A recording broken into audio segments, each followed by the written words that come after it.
শোন মালো, আজকে রাতের ভিতর আমাদের সেই গোপন মিশন কমপ্লিট করতে হবে। আমার হেলিকপ্টার রেডি, তাড়াতাড়ি চলে আয়। টেম্পু ভাই, আজকে মনে হয় গাজা একটু বেশি খেয়ে ফেলছে। ওই মালু চুপ কর, না হলে সব দোষ তোর কাঁধে চাপিয়ে দিই। আস্তাগফিরুল্লাহ ভাই, এত রেগে যান কেন? আমি আসতে ठीक है समरिया। ওই শালা টেম্পুর বাচ্চা নিজে তো মরবে, সাথে আমাকে নিয়ে মরবে। টেম্পু ভাই, ইরানের গবেষণাগারে তো একটা মাছিও ঢুকতে পারে না, আপনি ঢুকবেন কেমনে? মালুর বাচ্চা, তুই কি আমারে বোকাচোদা পাইছিস? আমার বুদ্ধি শিয়ালের চেয়েও বেশি। তুই চিন্তা করিস না, আমার সাথে থাকলে তোর কোনো বর্ষাই নাই। হ্যাঁ ভাই, একদম ঠিক বলছেন। আজকে গুয়া মারা গেছে তাইলে। কিরে, তুই কিছু বললি নাকি? না ভাই, কিছু বলি নাই, আপনার একটু প্রশংসা করলাম।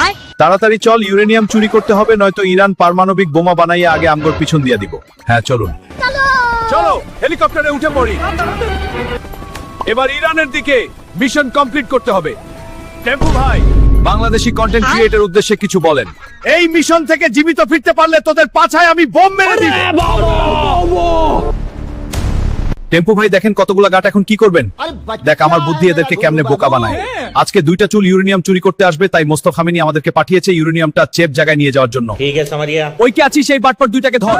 আরে দাঁড়াও, তোমাদের কোথাও ভুল হচ্ছে।